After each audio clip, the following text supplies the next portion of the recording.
What is up, Know It All land and Know It All listeners? You are in tune to another edition of the KnoItAllz. And of course, we are joined by the illustrious crew. Big G, what's up, man? How you doing? Man, what's cracking to the Know It All crew, man? I'm just happy to be back, man. It's been a long grind, but I'm back in the saddle, man. So let's get it in.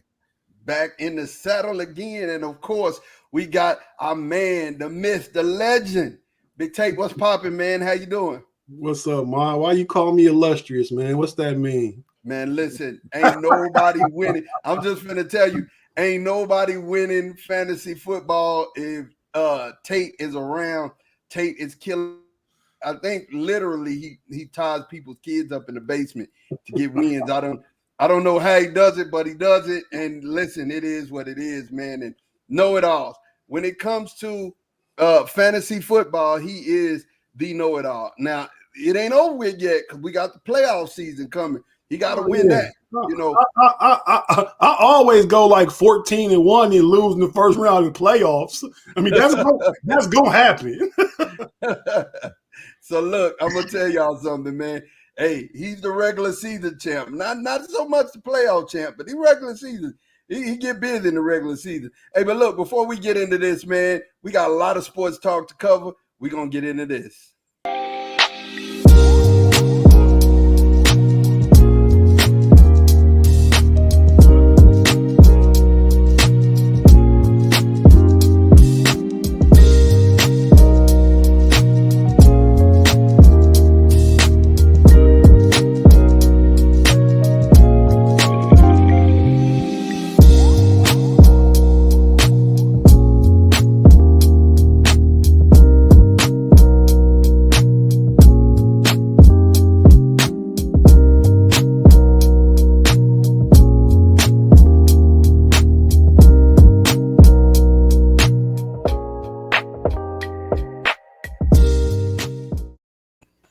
And we are back, man. Look, I'm going to tell you something. We missed college football this Saturday. It's our first Saturday without college football and college football games, man. And definitely, you know, I had a chance to kind of look at some of the high school playoff games. You know, this last week before state. Before I get started, I want to send shout-outs to Austin LBJ. Y'all repping the hood, man. Y'all still repping Texas. Still repping Austin, Texas, man. And, you know, 15-0, y'all are going to the state playoff game. Hey, man, that's big. It's big to see LBJ back where they belong at the top. Definitely shouts out to Westlake High School. Westlake High School is going to go back to the state championship game. They're number 3 in the nation, but, hey, they do what they do. And, of course, that's where KJ came from. But it's kind of weird, man, having this Saturday with no football at all. How did you feel, Tate, with no football? I mean, what did you do? Like, what did you replace it with, knowing that we didn't have any college football? Oh, man, I found stuff to do, man. I watched a lot of college basketball. The nighttime came, I watched the NBA games, you know. So I did miss football, but, I mean, if you really – I think for the hardcore people, there was the Division II college football playoffs, you know, North Dakota State, South Dakota State. So if you really just had to have your football fix, you could have got it. But I just transitioned to basketball because that's up next anyway. Yeah, definitely. College basketball is up next, and of course that's the seamless transition because you know, hey, we need that. I need it. I mean, we got college and NBA basketball going on. Big G, what did you do, man? Besides work, how'd you fill up your Saturday afternoon? Wasn't too much of nothing else going on, but just the grind at the job, man. But you know, I got a chance to peek in at a little different stuff like that, man. But as far as like scores and stuff, but you know, the transition is not really. Let me just say this: I don't believe that I think we're going in a transition period where sports like football are like year-round things, man. So I think, you know, if you watch the transfer portal, the recruiting trail, the changes with the coaches, guys getting hired left and right. I mean, there's plenty of intrigue that's going to run us all the way to maybe about February or March. And by then we'll be, you know, time to take a little break, get it all together, watch a little spring ball, and then, hey, let's get it popping again, man. So it ain't. I think with the, like I said, with the transfer portal, and the changes of coaches, man, there's a lot of little intrigue. And who's not going to play in the bowl games and all? It's been a lot of information out there, man. Yeah, it definitely has. Definitely have. And the first thing we're going to talk about, man, is the college football playoffs. So who do we got, man? What is the final games and who's playing who? Let's talk to it. Tate, give us a rundown of who's playing who in the college football playoffs. The final four, you got Alabama versus Cincinnati and Georgia versus Michigan. Obviously, that's Georgia. Alabama versus Cincinnati is the Cotton Bowl, and I think Georgia versus Michigan is the Orange Bowl.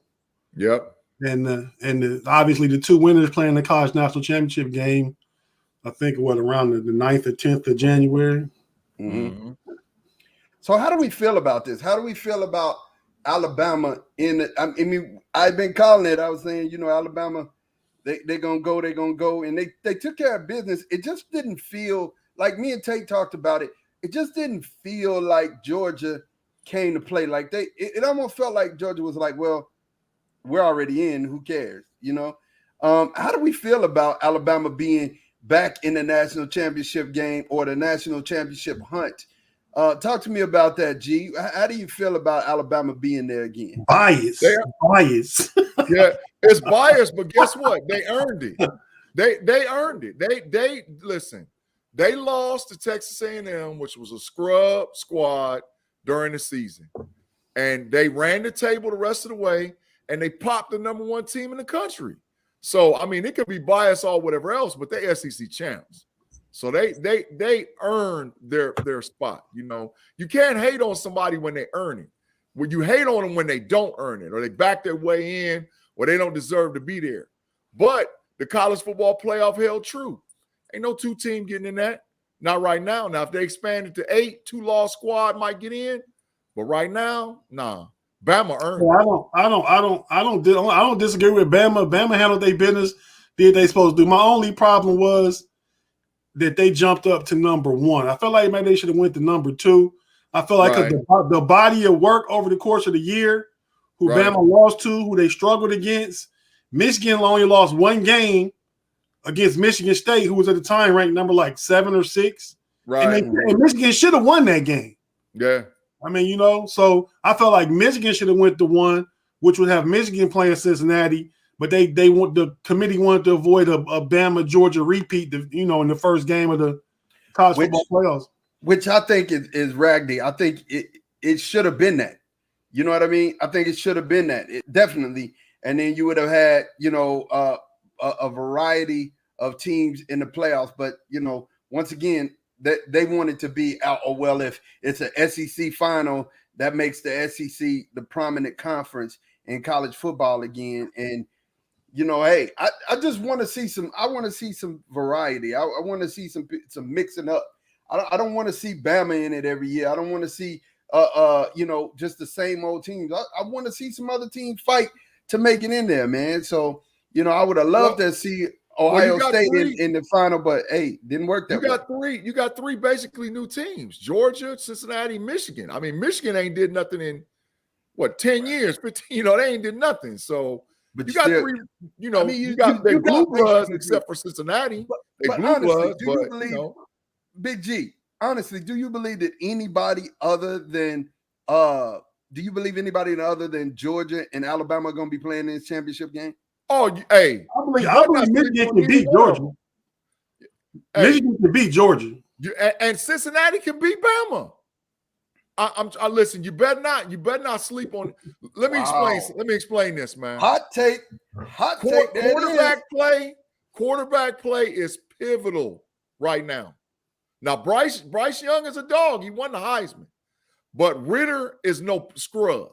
The dude for Cincinnati is not a scrub. And Cincinnati got 2 first-round DBs in their defense, too. And maybe a first-round linebacker on their defense, too. Number 0. So you better not sleep on it. And Cincinnati can run the ball. I don't think Michie going to be playing. That's correct. So you better not sleep on Cincinnati Bearcats. And I'm telling you right now, Georgia better strap it up and buckle up because them Wolverine boys is coming to play. right? Jim Harbaugh got the monkey off his back, man, and he's trying to prove something. That's going to be that one going to be a defensive struggle. Both elite defenses. I think I might have to believe in Michigan's offense a little more than Georgia's offense. Yep.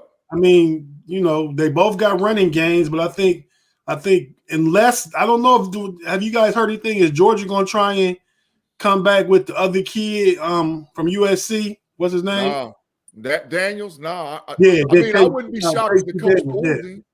Yeah, I wouldn't be shocked if the coach pulls him because it's such a struggle. But I'm trying to tell you, man. Listen.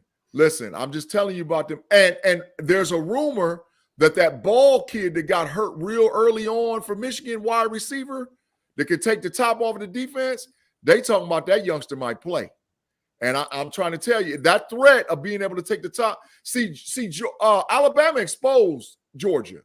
What all year long, Georgia's defensive line made their defensive backs look like All-Americans. Absolutely. But when you got some wide receivers that could beat them deep, they look average. And so Absolutely. You better believe Michigan, Jim Harbaugh watched that film. And Michigan has pro offensive linemen too. Oh, correct. And they keep some offensive linemen. They got two killer defensive linemen, two killers. Oh yeah, coming off the edge. 55 and 97. Njabo and Hutchinson. First rounders. Top 15 picks. But both might, I'm gonna say top 10. I saw mock drafts were 55. He gonna go second between the two, but top 10. Yeah. And so let's kind of switch gears a little bit and move into the Heisman Trophy candidate race. Who you got as the favorite in the Heisman Trophy for the Heisman Trophy? I know who I think and I believe who's gonna win the Heisman, but I want to hear from you, Big G. Who you think got this lock, stock, and barrel? Bryce Young already won it. Yeah, it's over. It's over. It was yesterday. Bryce Young won it. It was damn near unanimous. I mean, as far as first place votes was concerned, Bryce Young, he deserved the trophy. There ain't no ifs, ands, buts about it. He had a Heisman moment game when they thumped Georgia.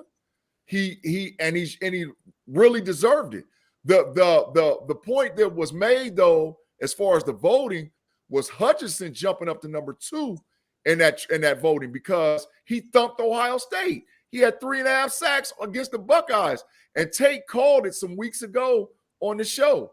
The Michigan-Ohio State game, it can produce a Heisman Trophy winner. Hutchinson went from not even being probably even mentioned in the top 5 voting to where he came in at number 2 in the Heisman Trophy voting. My question is, do you think so? You believe that Bryce should have won it? You believe Absolutely. Bryce should have won it? Hands down, Bryce. Okay, so Tate, I need to hear from you, man. Who do you think Bryce should have won it, or do you think that there was someone else there more deserving? Because that's my point. I feel like it was somebody else more deserving, but I can tell you, Bryce Young was 1, Hutchinson from Michigan was 2. Kenny Pickett from Pittsburgh was 3, and C.J. Stroud from Ohio State was 4. Yep. So, I think those are 4 top candidates. I can't argue with Bryce Young winning it. If C.J. Stroud had to beat Michigan and played in the Big Ten championship, it would have been between those two, Bryce Young and C.J. Stroud. As it is, Hutchinson had that big performance against Ohio State. They won the Big Ten championship. It's a little bit of recency bias in this stuff. Michigan ain't had nobody be a serious contender for the Heisman since Charles Woodson won it back in 96, 97, 25 years ago. So they said, and you got he's a defensive player. So they going, and like I said, and that's my point. I really think Hutchinson did enough. I think he did enough to actually come home with the Heisman for me. I think, if you look at Bryce Young, he's a quarterback at Bama. Of course, he did it on the biggest stage. He did it in front of the biggest crowds. I guess it did. But Alabama has not had a quarterback win the Heisman Trophy ever. You understand that, right? That they've never out of their history. Okay, but he's the quarterback at Alabama. Like Sean, you could literally put anybody in that position. Anybody. and they run that offense with all-stars. If they did, then they would have had other Heisman Trophy winners. Tua didn't get one. Jalen Hurts didn't get one. And from a defensive perspective, Hutchinson did a lot, but he didn't do it. Even when Charles Woodson won it, he played some offense, got some punt returns, some offensive touchdowns. A lot of splash play. My thing on that front is that I just feel like the defensive players don't get the type of shine or look that a quarterback or a running back or a wide receiver would, And literally, I just feel like you're the quarterback at Bama, man. Like, I mean, I could take a really good quarterback and insert him there, and he would do well. I mean, honestly, that's the same difference in all the blue blood programs. Insert a dog quarterback in at Ohio State. And if he handles his business, he getting that trophy. Insert a dog quarterback in at Clemson. If he handles his business, the trophy coming to the crib. If you insert a dog quarterback in at Notre Dame, he getting that trophy, man. That's how it works. All the blue blood programs, but once again, Alabama's never had a quarterback win the Heisman ever. I mean, last year was the first time a wide receiver won it since. Who was it? It's been a minute. I don't even think Desmond Howard. Was it Desmond Howard? Because I was going to say Howard. Yeah, I think you're right. Desmond Howard, Michigan. KnoItAllz listeners on the YouTube and on the Facebook. If y'all know something, just make sure y'all hit us up in the comments. And if that's right, let us know. But definitely, it's been a minute since a wide receiver won. It's definitely been a minute since a running back has won. And, I think Hutchinson did enough. But, hey, man, hats off to Bryce Young. And definitely, let's talk about this, though, you guys. I want to kind of bring light to what's happening in the college football world, man. There is a lot of shuffling around because of the coaches that have got up there. Me and Tate, we talked about how basically the coach from Oklahoma didn't even go into the field house and clean off his desk. Basically, he jumped on the plane and was out. Lincoln Riley took off and was like, "Hey man, just send me my stuff in crates and I'll be good." Matter of fact, burn that stuff. I'm great. And then we saw how petty Oklahoma's governors were. To kind of name a part of the highway for Lincoln Riley, which I thought was super petty. But then we have all of these people moving around. We got all of these shell games being played. And because of the coaching carousel, you're seeing a lot of kids jump ship, man. You're seeing a lot of kids jump ship. I've seen previously a linebacker from Lubbock that was previously locked in to go somewhere else to Oklahoma is now decommitted from Oklahoma and has committed to Texas. Then we had an offensive guard from Oregon come to Texas. Now you're starting to see these things happen. When these coaches left, the players are like decommitting like 9 and going to different programs. What do you guys think about that? Tate, I know you have a thought because we kind of hit it last week, but what do you think about all of this solid moving around in college football? Well, I think that some of that was going to happen anyway, just because the past 2 years with the transfer portal and kids' ability to be able to, be upwardly mobile. But I feel like Oregon's coach left, Oklahoma's coach left. So these guys you got like transferring and going to schools like Texas. I think when they leave away from a college they committed to at first, I think the first instinct is go back closer to home. So I bet in a lot of these instances, a lot of these kids is going back to in-state school or somewhere closer to home if they, had a coach leave out on them. But I think the kids are well within their right to do so because, well, look, the coaches are doing it. Yep. Coaches is leaving. It's no loyalty to college football program or even professional sports. Correct. It's all about that bag, man. Whoever offering the most, whether you coaching, whether you playing, because if you get more playing time going somewhere else, playing in a system that benefits you, then you apt to get more money, some of that NIL money in college. So it's not a surprise to me that any of this is happening. Yeah. Speaking of NIL, man, Texas done offered some kids some offensive linemen if they come and they start for Texas freshmen. They get a bag. They get 50 grand. I don't know if y'all saw the Heisman Trophy voting thing, but CJ Stroud had on probably $100,000 worth of jewelry and had a custom-made Ohio State Buckeye suit that I know ran him about 5 or 6 stacks. And had some red bottoms. I saw the inside lining, Ohio State line on the inside of the coat. Yeah. Hey, but look, before I say that, let me give a shout out to Xavier Mumford, man. Xavier said, and I'm rewinding a little bit. Xavier said the second half of the Big Ten season was heavy. He said he wished that Ohio State and Michigan would have either played early or put them on different divisions so they could play in the championship game. Because he said they was obviously the 2 best teams, and they should have either met way early or way late. So shout out to Xavier for shouting it out on the Facebook for our thing. But as far as the NIL and transfer portal and all the changes, Tate is 150% on it. There's no loyalty, right? But the unfortunate thing is that college athletes, football players, still have to wait the 3 years before they can jump pro, right?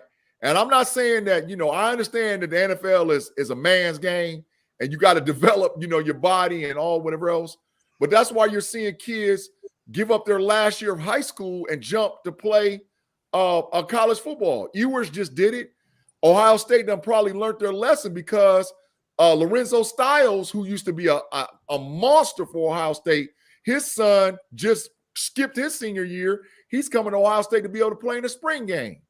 So teams are going to learn fast that these kids are trying to get to the NFL faster, right? And all they got to get is 3 years. I'm gonna tell you, there's still a lot of the top 20 and top 55 in the nation that haven't committed, that have decommitted and haven't committed. There's a large number now that are still waiting, and we got spring ball about to start here in just a little bit. You know what I'm saying?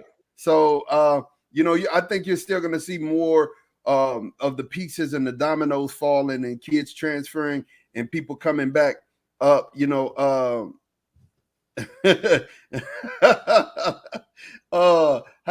look at this. Look at this. This is just unbelievable. This is that kind of stuff that we have by our own Tate. Tate's supposed to be paying attention, and he over taking. I take Tate knows more than most. Okay, man, he's trolling himself. He's trolling himself on the show. That's great. How do you troll yourself? Unbelievable. Hey, but so I think the NIL money has paying a lot in this. Like, you're telling the 17, 18-year-old kid, hey, look, you come and you start, I'm gonna give you 50 racks. I'm gonna give you 50 bands to just come start. So, there's no wonder we're getting linemen. But there's nothing. I'm sorry, but if you're really good, you know how much money Bryce Young and CJ Stroud gonna make next year, man? Oh yeah, $1 million. I bet they both make at least a couple million. Oh yeah, $1 million. I ride with you on that one, Tate, for sure. Any top 25 athlete next year is going to make $1 million plus, right? You're talking about the kid that's the running back at Texas. We talking about Bashawn Robinson, but we talking about returning Heisman finalists, a Heisman winner and a Heisman finalist. They was both freshmen. We talking about the quarterback at Alabama and Ohio State. Them boys about to get the bag, man. Yeah, you know who's gonna get a bag? TreVeyon Henderson gonna get a bag too. That's TreVeyon is gonna get paid. I'm gonna tell you something. Have he committed yet? Have Ewers committed yet? No, but guess where he's at today? Texas Tech. Yes, matter of fact, guess where he's at today and tomorrow? Tech? Nah. Where? Nah. He's at them 40 acres, man. Oh, he's at Texas? He's at UT, man, for today and tomorrow. Well, I'm gonna say it like this: wherever he lands, he's gonna get the bag. They're gonna throw the bag at him. And look, he got the bag to go to Ohio State. He already got paid, so he's supposed to get paid. He got $1 million and took 2 snaps all year. Yeah. Meal ticket. Man, I'm telling you, this NIL, it's something else, man. But you know what though? It's about time. Like I've been screaming it all along. like everybody knows that I'm the Buckeye fan. I'm damn near the Buckeye guy. I love Ohio State like that, right? But when you go to the stadium and there's 120,000 screaming people, and you look up in there and you see, back when Braxton Miller played and there was number 5 jerseys, right? And Teddy Ginn played and there was number 7 jerseys, right? And then you go outside of the stadium and you go into the souvenir shops and the stores and all, and they selling these kids' name, image, and likeness, let alone the money they made off that college football PlayStation game. And, they made millions and millions and millions of dollars off of that stuff. It's about time. The kids should get it, especially if they're talking about extending the playoff, to where you go from 4 to maybe possibly 8 to 16. Man, they're professional athletes at that point. So pay them. They deserve to get paid. Agree. I mean, I get it. But it's something, man. A kid coming out that early, that young, can really change the life of their family, can really change. That takes and makes high school football even that much more serious. And especially in Texas, that takes it to a whole other place. Could you imagine back when Eric Dickerson played and Bo Jackson played? Oh man, Eric Dickerson was getting NIL too. Yeah. Just one. Yeah, right. I'm just saying, like, it was illegal. It was like Herschel Walker, Deion Sanders. Can you imagine? Man, it would have been because these are the greatest of the greats, and they were great in college. Transcendent college players: Herschel Walker, Bo Jackson, Deion. All the guys that went on to be Hall of Famers, but in college was transcendent. Yeah, Mike Vick, Rocket Ishmael, Mike Vick, Desmond Howard. Can you imagine these dudes getting Eric Bieniemy? Can you imagine them guys getting NIL money? Oh my goodness, man! Hey, you got to throw Tommy Frazier on that list too. Killing him. Tommy Frazier would have been the richest of the rich. Charlie Ward too. Charlie Ward would have bread. Vince Young, VY definitely. Reggie. and we're not talking about still in all. You do know the Cardinals quarterback is the most winningest quarterback in the state of Texas history, and they call him the greatest quarterback in Texas history. So a lot of great quarterbacks in Texas too, man. He ain't better than Baker though. Cody. Cody's not better. Say better Baker Mayfield? No. Oh my God. No, he's not better. Cody's not better than. He's a game manager. He's talking about Kyler Murray. I'm saying he's not better than Kyler Murray. Kyler Murray not better. No, than he ain't. Hey, Tate. You telling me that Kyler Murray ain't better than Baker Mayfield? No, Kyler Murray better than Colt McCoy. Yeah, but he was talking about Baker Mayfield. Yeah. No. Kyler Murray is the greatest high school football player in Texas high school history. But he's not better than Baker. He's better than what? Baker, dog. I'm just giving you an example of how you sound sometimes, Big G. That's all I'm trying to do. Yeah, because Kyler Murray is the greatest high school football player in Texas high school history. In the history of Texas high school football. I lived down there. I seen some of the greats play. And I'm telling you, there's nobody like Kyler Murray. Nobody. It's just that Kyler Murray, I mean, you did have, like, Cedric Benson was a generational talent. I mean, and literally he started from the time he was a freshman and won 3 state championships, but Kyler Murray won 4. True. I mean, didn't lose a game in high school. I mean, undefeated. If people like that, Johnny Manziel, same thing. It's crazy. It's crazy to even think that. Yeah. So let's talk about our NFL weekend that we've had.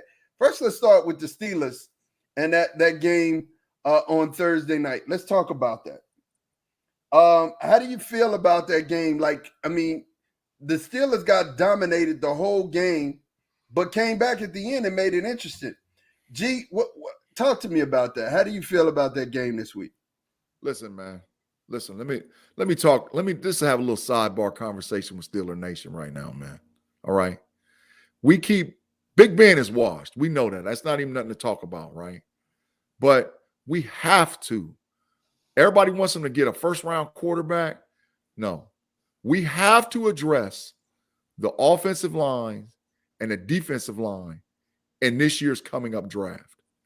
I'll go into the season with an improved offensive line, with a good running back in Najee Harris, and or Mason Rudolph or Dwayne Haskins plays quarterback. I'll take a year with one of them playing quarterback for us if our defensive line and offensive line improves. But right now, we are horrible. And I exclamation point, horrible on the offensive line and the defensive line. And our inside linebackers, they ain't too far off the schneid with being horrible as well.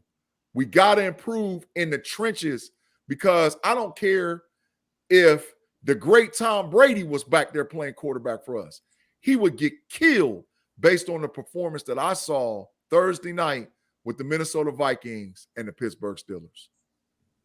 Yeah, I think you can address the offensive line in the offseason. I think there'll be people that they can kind of grab in the offseason, because they won't be able to do it through the draft.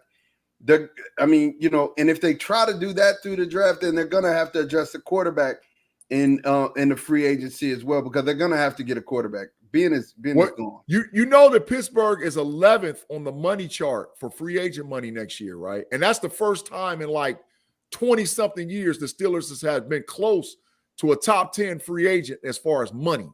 So, yeah, they can get free agents, but when you're going to win and be successful in the NFL, you got to get young in the trenches with talent.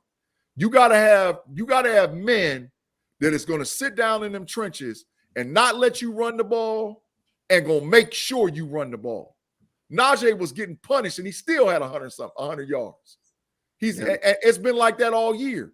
You got to get some slobber knockers, some old school dudes like Alan Finica, Dave DeCastro. You got to get some of them type cats on that line that's going to block and hold up the line. And you got to get somebody else on the defensive line outside of Cameron Hayward. Cameron Hayward, man, I applaud you, man, because you show up every year and you handle your business. But the rest of them dudes, man, is real disappointing. Stephen too has been hurt. He's had a couple good things here and there. TJ Watt is balling. TJ Watt is balling. I mean, he's an outside linebacker that he can only if he's pass rushing, right? He gonna handle his business, but it don't matter when you pass rush when Dalvin Cook runs down your throat. Dalvin Cook had 200-some yards in between the tackles. Yeah. Right? That's just my spiel, man. Those were the backbreakers. And speaking of that, he helped me get a 200-point week this week in fantasy. So talk to me, Tay. How'd you feel about this? Man, I believe excuse me. I believe Big G's premise is exactly on point. You know what I mean? I don't say that too much about stuff Big G say, but with this, he exactly on point. And but Big Ben is playing bad because he's old and because he's not protected. But Big Ben's not the reason they lost. The offense was stagnant early. But I mean, you look, he came back and he really should have had a touchdown pass to potentially tie the game. Yep. But Fryer got hit, good hit, dropped it. But Big Ben put that was a dart. That's what you call a dart. That last pass. Yep. That was a dart. But I agree with Big G. Like we just like Coach T said, we JV in the trenches, man. We literally JV. I mean, if right now, I don't know where Pittsburgh's draft position is at. We kind of lucked up today because Cleveland won. They was in last place. Baltimore, Cincinnati lost, and so they all bunched up with 5 losses and 6 losses. That whole division. Yeah. But I don't know where Pittsburgh's draft position is at.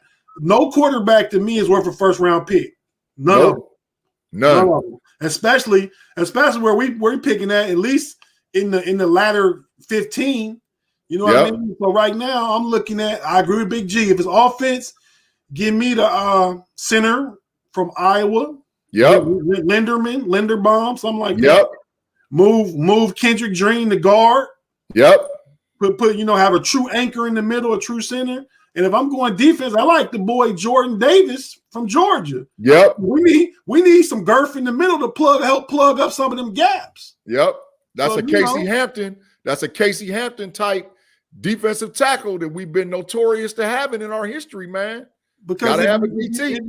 If you look at us everywhere else, we decent. We good to decent. Yep. On offense, we got weapons. Yep. Claypool, Deontay Johnson, Najee Harris, Freiermuth. Yep. We set there. Yep. Fix that line. I think Devin Bush, the middle linebacker, a lot of that is because he's hurt. Coming off injury, not because he's hurt now, but coming off injury. So I think I give him one more. The rest of this year, coming next year, he got to start showing who we drafted him to be again. Yeah. Because before he got hurt, he was playing lights out. Yeah. And I think Joe Scherbert's a true disappointment to me. Yeah. You know what I mean? I don't wonder why Jacksonville let him go for a 5th round pick now. You know what I mean? Right. Urban Meyer got him down there and saw that slow dude. But I think Buddy Johnson from Texas A&M is going to step up and be a player next year in the middle linebacker room. Yeah. So I think we draft a couple linemen on both sides of the ball, and we'll be all right. Because I believe in Mason. I believe Mason Rudolph can do what Jimmy Garoppolo did or Jared Goff did. He could get us 10 wins. Yeah, he could get us 10 wins easily, and then we sit and wait on a quarterback. Mason Rudolph is trash, and look. I mean, he get us 10 wins with an offensive line. He will not. Dwayne Haskins can get us 10 wins. Dwayne Haskins, maybe Dwayne Haskins, but no, Mason Rudolph. Okay. Is trash.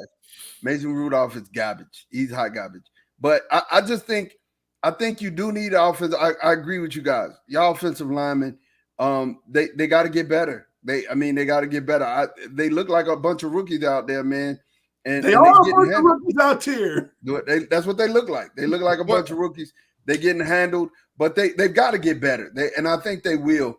But I still say it, man. Deshaun Watson, a bust for me, man. Deshaun Watson. You got to give up too much draft capital. Deshaun Watson, a bust, man. I love it. I wanted it. I called it on a Big G burner, man. But when I really look at us having to give up 2 and 3 first-round draft picks, man, the Steelers, okay, let me explain this, right? Right now, and I'm going to talk about your team for a minute, right? The Dallas Cowboys, right? The Dallas Cowboys are benefiting because in the trenches, offensively and defensively, they have killers and they have depth. They have, now that you saw, today was the first day you saw them jokers at full strength on that defensive line. Well, that's the first time. It's the first time that causing panic. It's the first time that they've been all healthy. You got Neville Gallimore back. You got Tristan Hill back. You got Randy Gregory back, and you got D-Law back. And then you add them with who Michael could be Parsons? the best. Yeah, who could be the defensive player of the year this year? Michael Parsons. Hey man, that's an elixir that's and scary. They got their offensive line is killing them. Now Dak is playing like trash, but their offensive line is banging. Let's talk about that. I think, and I need to hear Tate's. Did you watch the game, Tate? I looked at it. Okay, so here's the thing. This is what I see when I look at Dak. It's almost like he focuses on CD way too much, and then it's like he doesn't understand or he's not realizing that he has his full talent back. Like, when everybody went down, you had Amari go down, you had Michael Gallup go down, all you had was CD and your tight ends. Then you have Blake Jarwin go down, and then you only have Dalton Schultz and CD Lamb. Then you get Amari back, and this is your second game back with all of your studs back on offense. And I just feel like the Dak has not found his way yet. He's staring down CD way too much, and that's just my thought. But what do you think, Tate? How do you feel about how Dak is playing the game at quarterback right now? I think like you said, man. I think Dak. You know how they say about Dallas. You know how they say, Dak need all his weapons, all his receivers healthy, and Zeke back there and all that. So I think Dak is accustomed to running a play and then, running that play, going to the first or second option. I mean, because that pick six he threw today where he was looking for the the tight end Schultz. Yeah. And then he was just focused on Schultz because that was a bootleg. That was where it's supposed to go. That was number one option. And he rolled out and he threw it right to him, and because he was laser focused on the receiver and didn't even see Holcomb come underneath and take it to the house. Right. I mean, so so many times, and Dak has been taking quite a few sacks because I think when the play is not going to script, he doesn't deviate from it. He doesn't, come off that and go to the third and fourth reads. And the other thing is Dak really doesn't want to run anymore. He's really not trying to run. And I agree with you wholeheartedly, Tate. He's staying his 1-2 down and he ain't coming off. And literally he doesn't have to do that. Like Mike, you got to understand, Michael Gallup is open dang near every play. Dang near every play, Michael Gallup is gonna get open. That's what he does. And Amari, sometimes you gotta throw Amari open, right? But he runs, arguably, he's the fourth or fifth best route runner in the game. You got weapons, bro. Like, bro, I was super proud of the defense. The Cowboys, if the Cowboys makes a playoff run, if the Dallas Cowboys makes a playoff run, it is going to be because of their defense. That Dallas has a top 3 defense in the NFL. How does Dallas defense stack up against the Rams offense? Because right now, if it started today, that's who they'd be playing. They'd be a home game. Well, the Rams have been exposed and are having problems on that offensive line because they got pushed around several games, especially up that gut. Well, I think the Rams had a bye, and I think we'll see tomorrow night if they address their problems. Because coach's name, the Rams. Sean McVay. Mm-hmm. What's Buffalo coach's name? Ain't it? That's not McVay. Sean McVay is the Rams. Right. Okay. So I think, when he had when he had Jared Goff back there, they did a lot of bootleg. The line was set up for movement. Right. For bootleg rollouts, all those kind of plays like that. When Stafford came, they tried to go back to, they got the same line, but they tried to let Stafford just drop back and pass it. And the line was getting bullied because they not built on strength, they built on athleticism.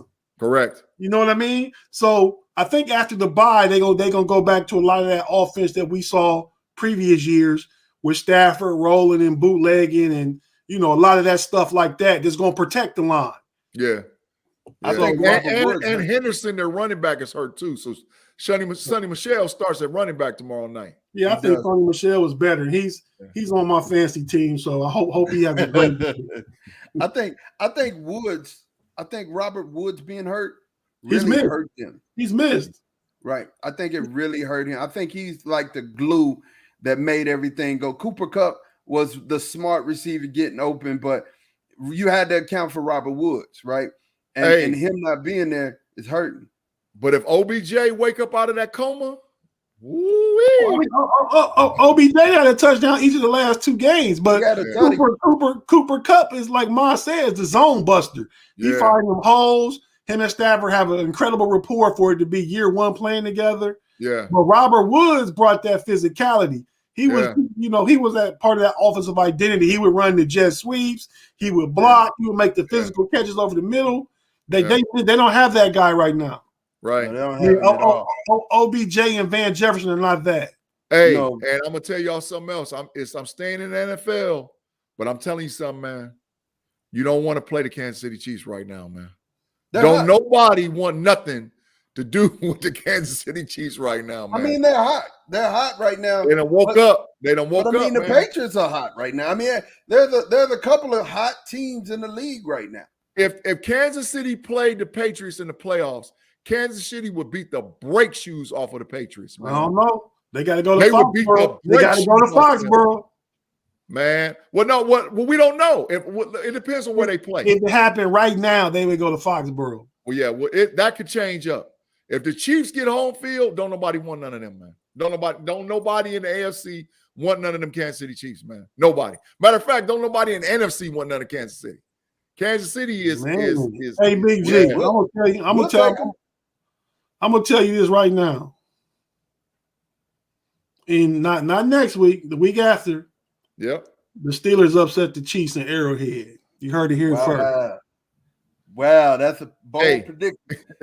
44-57. I got it. Every Big G burner I've ever had in my life does not compare to the prediction you just made for the Pittsburgh Steelers to upset the Kansas City Chiefs, man. Okay. We playing for our playoffs lives, man. We want to make it. We got on a 4-game win streak. That means Tennessee next week. That means Kansas City, Cleveland, and Baltimore. So everybody that's in the mix, we got to beat them. It's a tough schedule. It is. But I don't know, Tay. I don't know. Look, you put it back up there again. You see what's on the screen. You see what's on the screen. I think Tate knows more than most. Hey, man, I'm going to tell you something. If you call that one, man, you the Swami. You the Swami, because these guys are actually out here playing football, man. I mean, they're out here playing football. And you know who got off? You know who got off the snide today, right, for Kansas City? Y'all know who got off, right? Oh, yeah, I seen him. Josh Gordon. Josh Gordon. Uh-oh. What'd he do? I saw him catch a 1-yard touchdown. Hey, that sometimes that's all you need, man. That dude ain't scored a touchdown in years.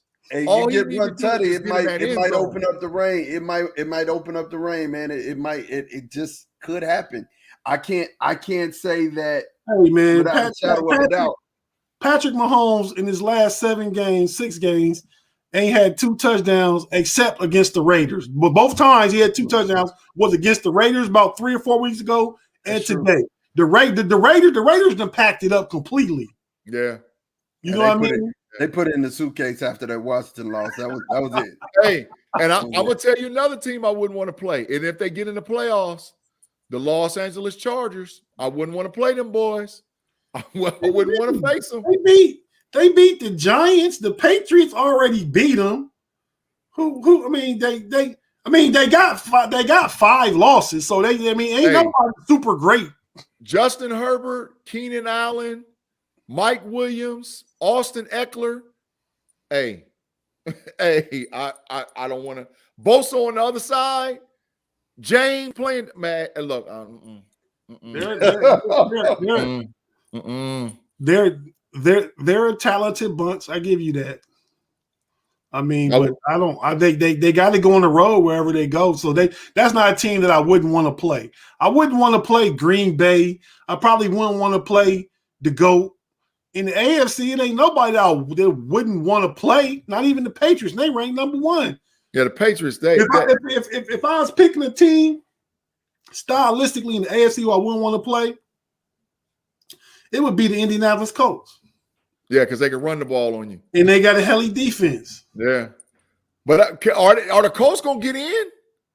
They 7-6. It's all bunched up in there, man. Yeah. You got the first place team in the AFC, the Patriots, with 4 losses, and a gang of other teams with down to 6 losses. Right. What's the receiver for the Packers name? What's my guy's name? Devontae Adams. So listen, he's back from being hurt, right? He's been back. COVID. Okay. So let me tell you something. That's the scariest team in football to me. I said I wouldn't want to play Green Bay. That was the first one I said. Yeah, that's the scariest team in football. And if you got to go to Lambeau? Yeah, and like -30. Like -30, man. It's cold up there, man. I mean, Green Bay lost to Kansas City without Aaron Rodgers.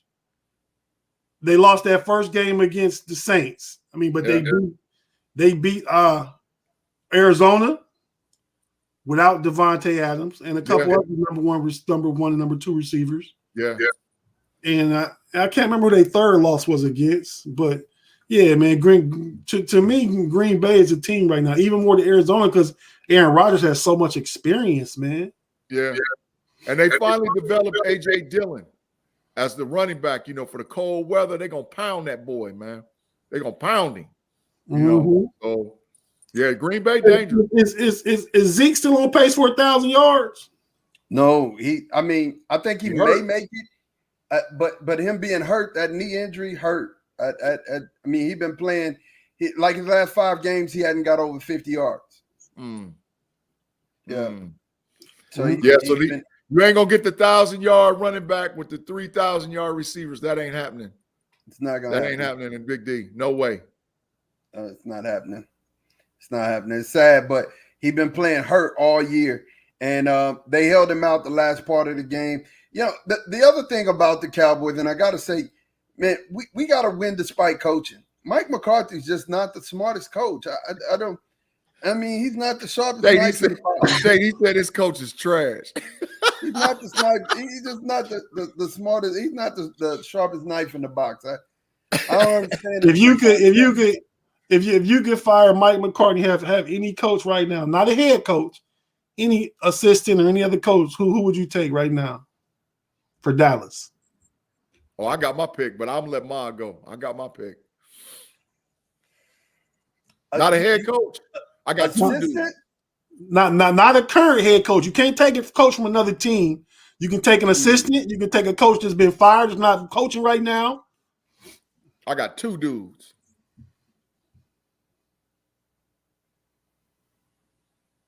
Man, I don't know. I don't honestly know. Would you bring Jason Garrett back? Heck no. Never in a million years. I'm gonna tell you the two dudes. Joe Brady, the OC at Carolina. He just got fired. Joe Brady or Eric Bieniemy, the OC at Kansas City. Eric Bieniemy, maybe. Eric Bieniemy, maybe because I think he'd know what to do with that offense. He would know what to do with that offense. And that defense is rugged right now. I mean, I think we got the right person in there for the defense. Dan Quinn is doing an excellent job.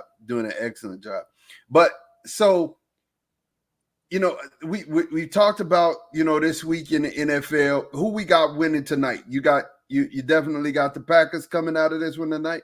Oh, it's punishment. You heard what we just said, man. Nobody want to play. And you think we gonna pick the Bears? Yeah, it's punishment. Hey, but while we talking about the Bears, I got to give you a hot take. Don't be shocked. If they get Ryan Day out of Ohio State. Don't be shocked. I'm telling you, they might go get him. They might put that money down in front of that dude and he walk. I'm just telling you. I wouldn't be shocked. I wouldn't be at all. I think franchises, man, NFL franchises is built culturally on identities, man. And I don't know the Chicago Bears playing in the Midwest in the Windy City in below frigid temperatures need an offensive minded coach like Ryan Day. Yeah, I think that they need a competent offensive coach, but the Bears are built on defense, man. Just like the Steelers. Just like you got your other teams that whatever their identity are. You know what I mean? You talk about San Diego, Justin Herbert. We can go back far as Dan Fouts, Eric Coryell. Yeah, you know what I mean? So teams have identities culturally, and the transitions over the course of time. Phillip Rivers for the Chargers as well. So man, we just transitioning the grind out for the last 7 minutes. We hear you guys basketball, NBA basketball.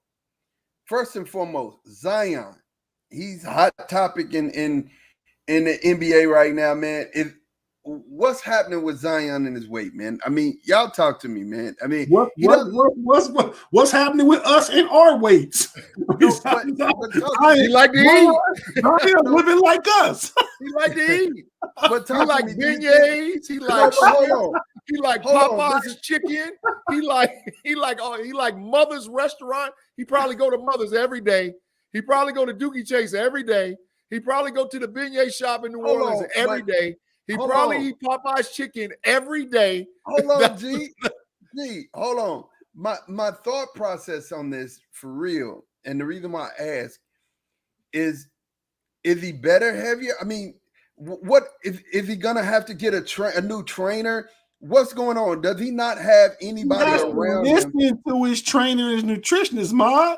These is all Zion's choices. No, he's not better, heavier. That Joker, I think he played at 275 last year. Zion can stand and get down to 255, 250 if he want to be his best true self. I'm gonna tell you what Zion Williamson needs. Zion Williamson either needs one of these two things. Either he needs an old bull who's been in the league a while that demands some respect to sit down with him on the team. Like when Barkley got with Moses Malone, and Moses Malone told Charles Barkley, "You fat and out of shape, and you ain't never gonna be about nothing." He did tell him. And that old bull changed that young man's life.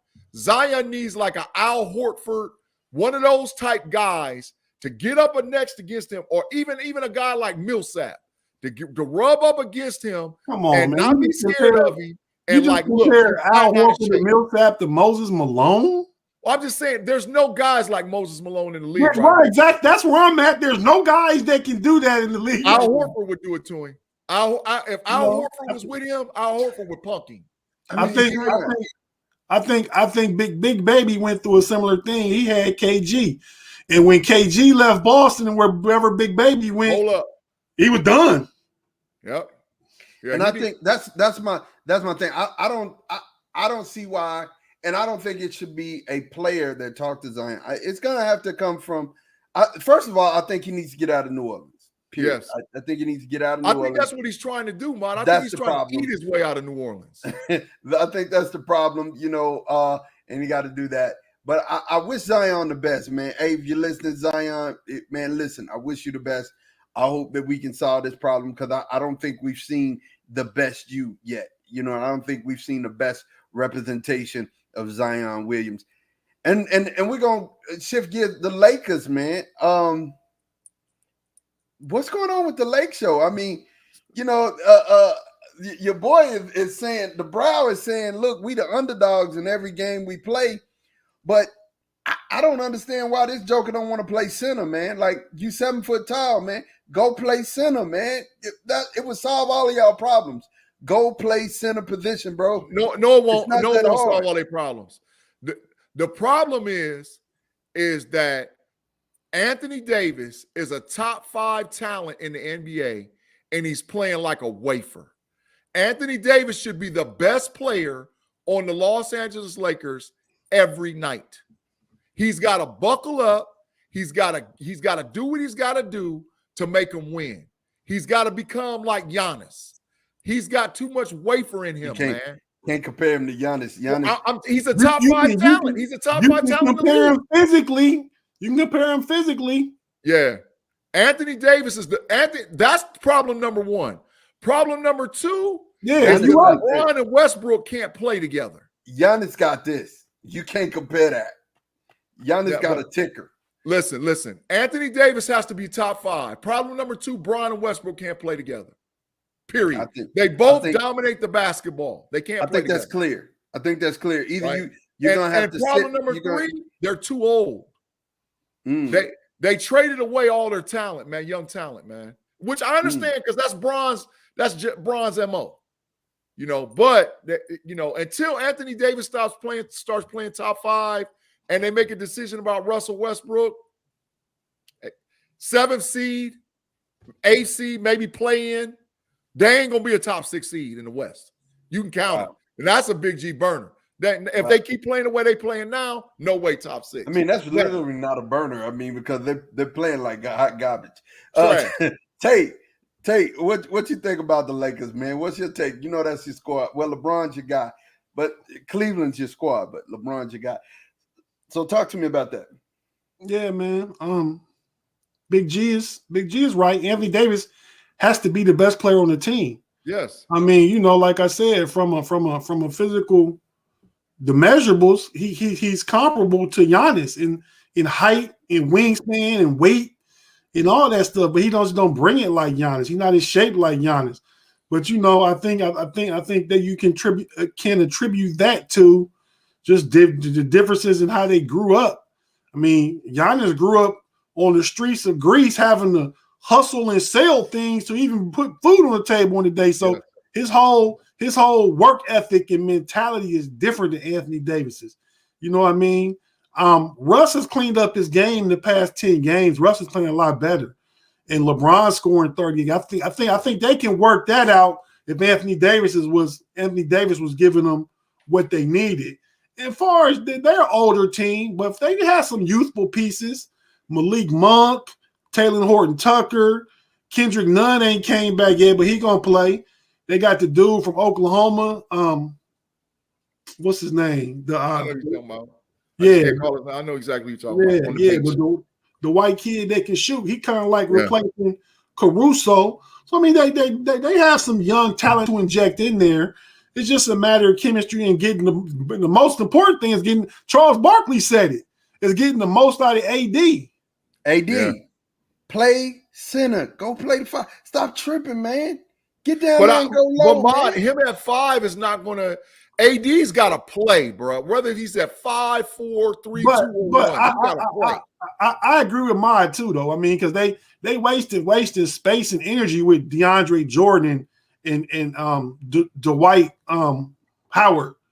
You know what I mean? Like them guys are. Or if you're not putting them out there just to muck it up and get a few fouls late in the game or in the middle of the game, get a couple rebounds in garbage time or spell AD. That's what they got them for. They're not supposed to be your big man. AD's supposed to be your big man. Be who you are, bro. Be who you are. Be a big man. Be a gamer. I think the Lakers are still will be a 5 or 6 seed. They may not be in the top 4. And since we brought it up, I just want to shout out my Cleveland Cavaliers, 16-12, competing against everybody. My boy Evan Mobley. Y'all watch Evan Mobley yet? Evan Mobley is a rookie of the year. Yeah. Evan Mobley, baby KG. Just not in temperament, just in how he play. He played defense already. He averaged 14-9, I think 2 assists and 2 blocks a game as a rookie right now. Yeah, rookie of the year. I mean, Cleveland is a guard away. Yeah, a nice wing. So how do y'all feel about Chicago? They're a big away. They need a 4. They got all the wings. They got the guards. They got a big man in the middle. They need a 4. They need somebody that's gonna get them 10 and 10. I think Chicago gonna come back down a little bit. I mean, Cleveland beat them a few nights ago.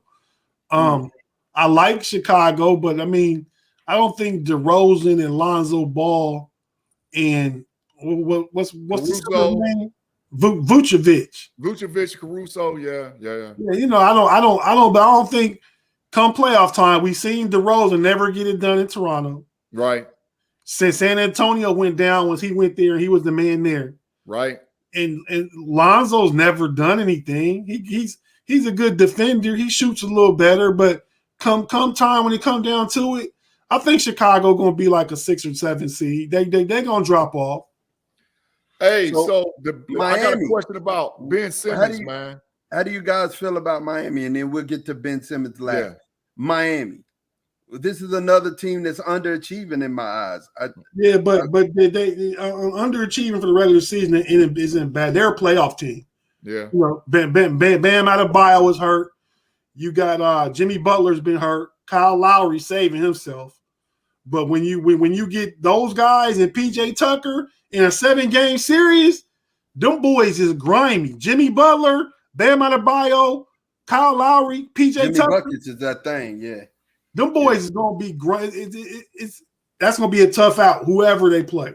Hey, I'm calling it right now.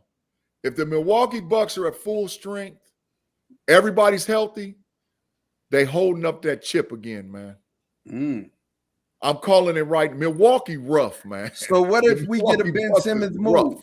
What if we get a Ben Simmons move? So you were talking about Ben Simmons, but tell me, we get a Ben Simmons move. So it depends on where Simmons goes. Simmons can shift the NBA because Phoenix and Golden State is going to be rough out west, right? But with Ben Simmons, it depends on where he goes. I saw him talking about last night, or maybe it was Friday night. No, I think it was last night before the Sixer Golden State game. Jalen Rose, Stephen A. Smith, Mike Greenberg, they're talking about Mike Wilbon, talking about a trade that worked for both of them right now is Ben Simmons for Kyrie. And they say Ben Simmons going to play with James Harden, free Harden up off the ball from having to be a facilitator so much. And the defensive presence he brings is going to improve Brooklyn. And right now, you know, Philly not getting nothing from Ben Simmons because he's not playing. Kyrie gonna get him 30 a game with Joel Embiid, so it worked for both teams. Hey, I think that's a good trade. that would be a And Kyrie can play in Philly without a vaccination. Yeah, at least the home games, not all the way, but at least the home. But yeah, but Ben Simmons, man, it depends on where he goes, man. Ben Simmons could shake it. I heard a crazy rumor that they was going to get him to Atlanta for basically nothing. Like Atlanta wouldn't have to give up Collins, they wouldn't have to give up Trae Young, they wouldn't have to give up Capella, and they was going to shift pieces and get him down in Atlanta. That would cause a lot of problems. A lot of problems with him down. I don't like Ben Simmons in Atlanta. You don't? I don't like him in Atlanta. Woo, Trey need the ball in his hand. I wouldn't mind seeing him with Luka. Oh, in Dallas? Yeah, Ooh. that's a good one. But him and Luka think that work. would give Dallas enough. I don't think that would give them enough, man. Dallas needs like 3-4 pieces. Man, Luka and Ben Simmons, I don't care who you put around. They both facilitators. Luka's the clutch guy. Luka gonna get the ball in the last 2 minutes. So Ben Simmons freed up just to play first team All NBA defense. Yeah. And then, get the ball, rebound, push the break, drive the basket. You know what I mean? But I don't think Dallas don't have no pieces to give up to get Ben Simmons, though. Yeah. No. Yeah. Well, and Dame's off the table. Dame's off the table. They're not trading Dame. Yeah, no. Look here, man. We have had a great show. I thank everybody for showing up. Make sure you like and subscribe on our YouTube channel. And definitely you can catch us on Facebook and Twitch as well. For myself and for Big G and for Tate, we thank you guys for just hanging out with us again. We're going to let y'all get to the afternoon game here with Chicago and Green Bay, which, both of these guys say is about to be a rout. So we'll see that, man. But until next week, man, we definitely wish you guys peace and love. And we out of here, man. Peace.